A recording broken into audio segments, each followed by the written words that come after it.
আসসালামু আলাইকুম। আমি ফারহানা, আর আজ আমি আপনাদের সাথে এমন একটি বিষয় নিয়ে কথা বলতে এসেছি যা আমাদের অনেকেরই জীবনের অংশ, কিন্তু আমরা এটা নিয়ে খুব একটা কথা বলি না। আচ্ছা, আপনাদের সম্পর্কের মধ্যে কি কখনো এমন মনে হয়েছে যে কোথাও একটা নীরবতা কাজ করছে? মনে হয়েছে কি আপনার স্ত্রী হয়তো কিছু বলতে চান কিন্তু পারছেন না, বিশেষ করে যখন বিষয়টা হয় শারীরিক এবং মানসিক চাহিদার? এই নীরবতা কিন্তু অনেক সময়ে স্বামী স্ত্রীর মধ্যে একটা অদৃশ্য দেয়াল তৈরি করে দেয়। আজ আমরা ঠিক এই দেয়ালটা ভাঙার চেষ্টা করব।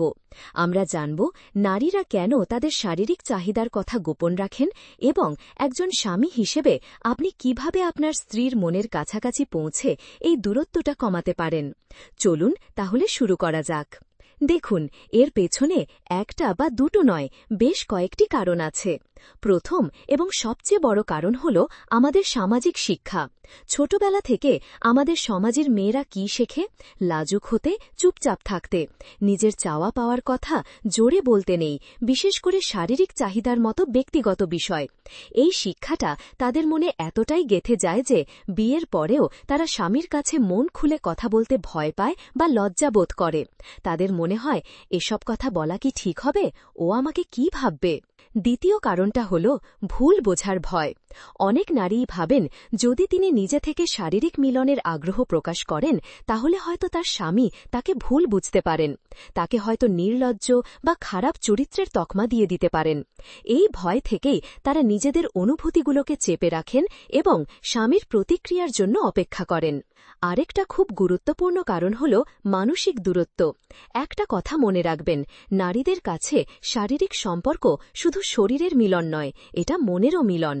আপনি যদি সারা দিন তার কোনো খোঁজ না নেন, তার সাথে দুটো কথা না বলেন, তার কাজের প্রশংসা না করেন, তাহলে তার মনে একটা অভিমান বা দূরত্ব তৈরি হয়। এই মানসিক দূরত্বের কারণে তার শারীরিক ইচ্ছাশক্তিটাই কমে আসে। তখন তার পক্ষে সহজভাবে সাড়া দেওয়া কঠিন হয়ে পড়ে। আর সব শেষে বলব শারীরিক ও মানসিক ক্লান্তির কথা। সারা দিন সংসারের কাজ, সন্তান সামলানো কিংবা অফিসের চাপ, এই সব কিছু সামলে একজন নারী এতটাই ক্লান্ত হয়ে পড়েন যে দিন শেষে তার আর কোনো শক্তি বা ইচ্ছা অবশিষ্ট থাকে না।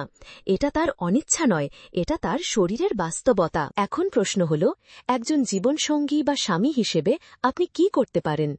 বিশ্বাস করুন, আপনার একটু চেষ্টাই আপনাদের সম্পর্ককে নতুন জীবন দিতে পারে। প্রথমেই বলবো, তার বন্ধু হন। শারীরিক সম্পর্কের আগে মানসিক সংযোগ তৈরি করুন। তার সাথে গল্প করুন, সারাদিন তার কেমন কাটল তা মন দিয়ে শুনুন। তার ছোট ছোট ভালো লাগা, খারাপ লাগার কথাগুলো জানুন। যখন তিনি বুঝবেন যে আপনি তার মনের কথা শুনেন, তখন দেখবেন তিনি নিজে থেকেই সহজ হয়ে যাবেন। 2 নম্বর টিপস হল প্রশংসা ও কৃতজ্ঞতা। তার কাজের প্রশংসা করুন। তিনি যে আপনাদের জন্য এত কিছু করছেন, তার জন্য তাকে ধন্যবাদ দিন।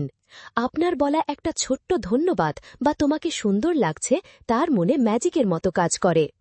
এতে তিনি নিজেকে মূল্যবান মনে করেন এবং আপনাদের সম্পর্কটা আরও গভীর হয়। 3 নম্বর, দায়িত্ব ভাগ করে নিন। সংসারটা আপনাদের দুজনের। ঘরের কাজে তাকে একটু সাহায্য করুন। সন্তানের যত্ন নেওয়াই তার সঙ্গী হন। এতে তার উপর থেকে চাপ কমবে, তিনি ক্লান্তি থেকে মুক্তি পাবেন। আর মন ও শরীর ফুরফুরে থাকলে আপনাদের ব্যক্তিগত মুহূর্তগুলো সুন্দর হবে। আর সব শেষে ধৈর্যশীল হন এবং তার ইচ্ছাকে সম্মান করুন। কোনোদিন যদি আপনার স্ত্রী শারীরিক মিলনে আগ্রহী না হন, তাহলে তাকে জোর করবেন না বা মন খারাপ করবেন না, বরং তার কারণটা বোঝার চেষ্টা করুন। হতে পারে তিনি ক্লান্ত বা তার মন ভালো নেই। আপনার এই সম্মান ও বোঝাপড়া তার মনে আপনার প্রতি আস্থা 1000 গুণ বাড়িয়ে দেবে।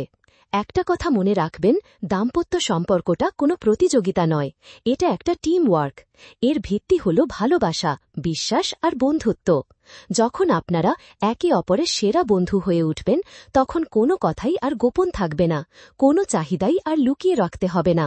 তখন আপনাদের সম্পর্কটা হয়ে উঠবে আরও সহজ, সুন্দর আর আনন্দময়। আজ এ পর্যন্তই। আজকের আলোচনা আপনাদের কেমন লাগলো তা আমাকে কমেন্ট করে জানাতে ভুলবেন না।